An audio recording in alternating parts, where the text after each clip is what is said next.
it's helpful to like use the physics tools of thinking and say, scale up, scale down, and see if it still makes sense. So if scaling up the transaction block doesn't make sense, why don't you scale it down and have it be, so that somebie, with a laptop from 2008 can still run a Bitcoin node. Why not slow it down? Oh, you want to slow it down? Well, maybe you're at the wrong number then. There's actually there's members in the community that do want to slow it down, but I understand your point. It's silly. The reality is like the average person is not going to run a Bitcoin node. So this is and Bitcoin, it was a lot of clever ideas, but these parameters were set, I don't know, what, in 2008 or something, maybe 2009. And there's been some improvements since then, but not a lot. So, it's sort of like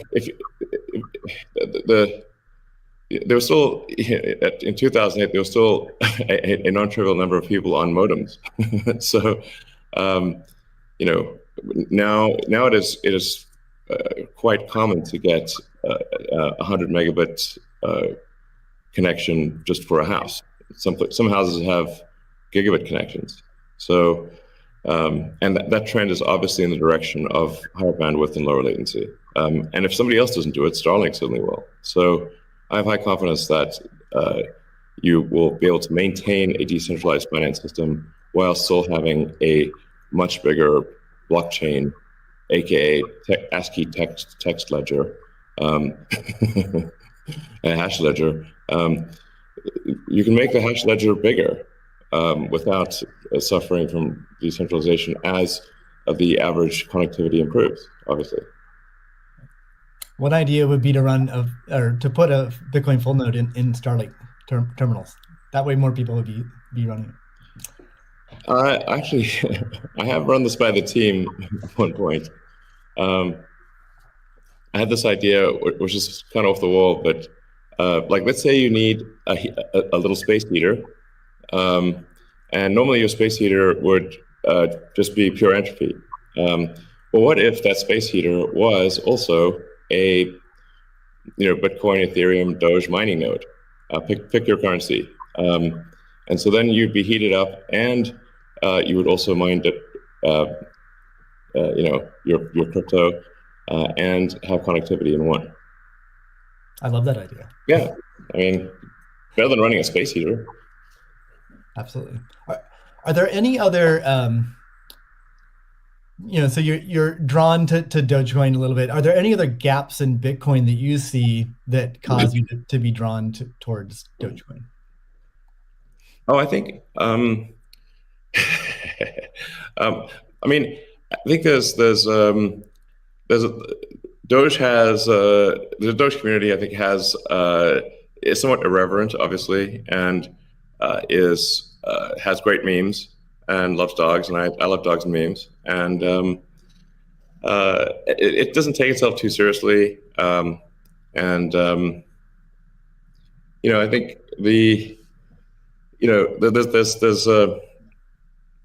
there's Occam's razor, which is the simplest answer is the most likely. It's a summary of Occam's razor. The simplest answer is the most likely one. Then there's a friend of mine came up with a variant on that the most ironic outcome is the most likely one. And then I have a variant on that, which is the most entertaining outcome is the most likely one. So if that is true, then the most ironic and entertaining outcome would be that the cryptocurrency that was started as a joke to make fun of cryptocurrencies ends up being the leading cryptocurrency. That would be the most ironic outcome. Jack, what are your thoughts on that? Is Bitcoin resilient enough to overcome that? I think it's resilient, but also I think like you find, I mean, that's what attracts me to Bitcoin in the first place is the irreverence. A lot of that just brings it forward, and at first go it makes it a little bit inaccessible, but as people get into it, it makes it more accessible and more spreadable. And I absolutely think the resilience is there. I think it's important to have fun as well. And anyway folks can express themselves, I think that goes back to the main idea of like, how do we create a native currency for the internet? Anything that goes towards that path, like that's whatever wackiness or fun we can have along the way, that's going to make it a lot more enjoyable, and it's going to make a lot more people want to use it. I'd also point out there's nothing stopping someone from creating a Bitcoin wallet that's like fun and has memes, has dogs. That's possible as well. Great. Let's move on. Right now at this point. Let's move on to the next topic, which is Bitcoin and energy. It's a really hot topic that lots of people are talking about. Let's start with Elon. You've been vocal on this. You've said that. I mean, you said many things about it. You've also said that Tesla will resume payments in Bitcoin payments if the renewable energy is approximately 50% and sort of looks like it's on a positive future trend. What do you think the state of things are with respect to that? Yeah, so I do think that there appears to be a positive trend in the energy usage of Bitcoin. Actually, part of this is due to the drop in Bitcoin price. I mean,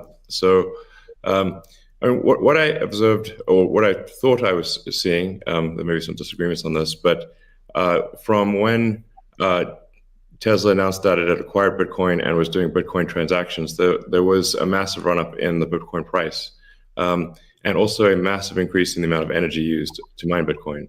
And I think I understand renewable energy quite a bit. I mean, Tesla does solar and interacts with a lot of wind generation through our mega pack, because basically need to store energy from wind and from solar. So we're pretty plugged into the renewable energy industry. And there was just no way that you could basically double or triple the amount of energy in such a short period of time with renewables. You could shovel coal that fast. And so I was like, look, this is too sketchy. Tesla's mission is accelerating the advent of sustainable energy. We can't be the company that does that and also not do appropriate diligence on the energy usage of Bitcoin. So all I did was I said, look, we're going to suspend Bitcoin transactions for now. We're not selling any Bitcoin, nor am I selling anything personally, or nor is SpaceX selling any Bitcoin. Again, I want to emphasize SpaceX, Tesla, and I own Bitcoin. I also own a little bit of Ethereum and Doge, but the companies just own Bitcoin, and the Bitcoin that I own is worth much more than the Ethereum or Doge. So clearly, if I'm, if these actions negatively affect me financially, if I was purely financially motivated, then I would not express this reticence about Bitcoin energy usage. Now, it looks like Bitcoin is shifting a lot more towards renewables, and a bunch of the heavy-duty coal plants that were being used, unequivocally being used, this is not a question mark, have been shut down, especially in China. So I think it's probably, we want to do a little bit more diligence to confirm confirm that the percentage of renewable energy usage is most likely sort of at or above 50%, and that there is a trend towards increasing that number, and if so, then Tesla will resume Bitcoin, accepting Bitcoin. So I think we want to just do a little bit more diligence, and I think, but most likely the answer is that Tesla would resume accepting Bitcoin, most likely. That's good to hear. I would agree with that. Cathie? Yeah, may I ask a question? Elon, I'm not quite sure if you saw the paper that Square and ARC did together on making Bitcoin mining a part of a utility, a broad-based utility ecosystem, whereby, the overage from sunshine or wind powers the Bitcoin mining machine, thereby enabling the proliferation of renewables to a much faster extent, or at a faster rate than otherwise would be the case. What do you think of that? Well, the problem is that in order to operate so-called mining or hashing rigs, in order to operate a bunch of hashing rigs, effectively you have to run them 24/7, which means you need base load. You can do that with solar and wind plus battery, but if you only did it based on solar wind overage, your hashing regularization would be much less. So you'd be at a disadvantage. Sure, hydro or geothermal are great for as renewable means. I'm also pro nuclear. I think modern nuclear power plants are safe, contrary to what people may think. I really think it's possible to make very, very extremely safe nuclear. I'm talking about fission. You don't need fusion. And then, of course, fusion. You just got that big fusion reactor in the sky called the sun. It comes up every day. But I think a combination of solar and wind plus stationary storage will get you that base load, so you can run hashing 24/7. Jack, I'm curious. You've stated that Bitcoin incentivizes renewable energy. That's what we're talking about now. Do you have any additional thoughts on that? Yeah, I mean, everything that Elon said and Cathie mentioned, but it's also incentivizing a lot of innovation in just energy space, and just like looking at unused energy. There's a company called Great American Mining that caps the methane flares on oil fields to power their rigs. And you just imagine, and you mentioned nuclear, Elon, as well, and just imagine all the unused energy that is just being wasted every single day. And being able to get that energy and converting it into a secure, sound money system for the planet feels like a worthy trade-off. And that's the sort of incentive that I think is most powerful, is like, how do we reuse what is being currently just dumped on the ground and wasted and not considered, and how do we do that at scale? And I think that's a bigger conversation that I think is missing. But I agree with everything that Elon has said, and also the paper we put forth. I'm curious if any of you have thoughts on how what the industry can do to accelerate the transition to renewable energy. And like Elon specifically, could Tesla Energy or Starlink play a role? Well, I think Tesla can play a role. Tesla's literal reason for existence. The reason I've put so much of my life energy into Tesla, which is a lot. In fact, I would say that I've had some pretty tough life experiences, and Tesla is responsible for probably 2/3 of all personal and professional pain combined. Just to give you a sense of perspective there. So this is a hella hard situation.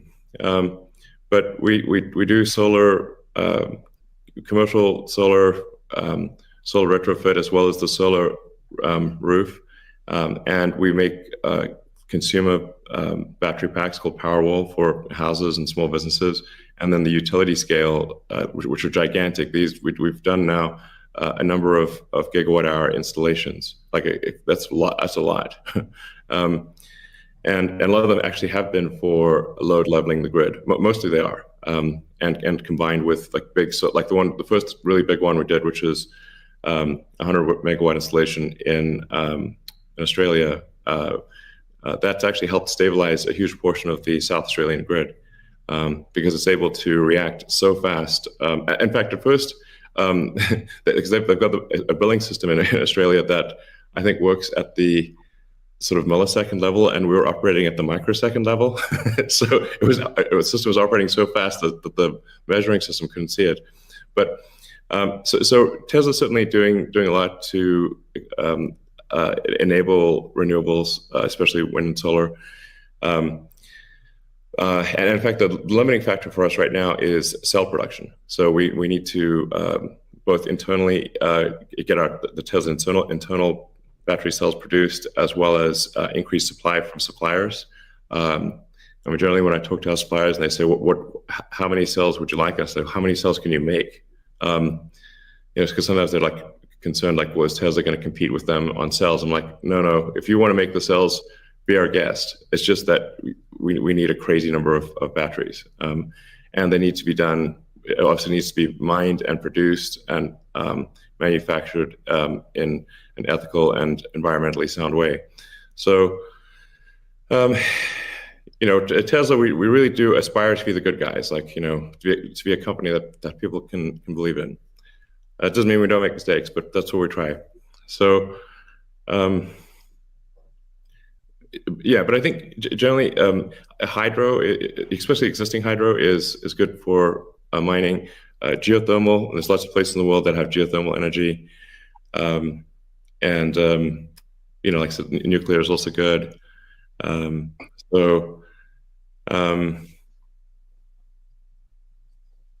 think just I'm like as I said earlier, the expectation is not like that the energy production must be pure as the driven snow, but it must it can't be using it also cannot be using the world's dirtiest coal, which it was for a moment there. That's just difficult for Tesla to support in that situation. So I think, but I do think long-term renewable energy will actually be the cheapest form of energy. It just doesn't happen overnight. But as long as there is a conscious and determined and real effort by the mining community to move towards renewables, then obviously Tesla can support that. That's great. Cathie, we've been talking a lot about energy, but many institutions are facing questions around Bitcoin's relationship with ESG. Can you maybe speak a little bit more to what is S and G in ESG and how Bitcoin might support those? Sure. So E, of course, is environmental, S is social, and G is governance. And there is a massive movement afoot in the institutional world, especially, to embrace ESG and make sure that their asset managers are doing the same. So if we've just talked about environmental, and I really do believe that Bitcoin will be much more environmentally friendly, certainly than traditional gold mining or the traditional financial services sector. In many ways, it already is, and it's just going to get better that way. In terms of social, I know that many institutions, when they are thinking of social, they think of diversity and equity, pay equity, and all of that. But from our point of view, the disruptive innovation point of view, social is much more than that. It is saving lives, of course, autonomous technology, that would be another topic for Elon. But in this case, allowing access to payment technology, as Jack is saying, everywhere around the world without friction.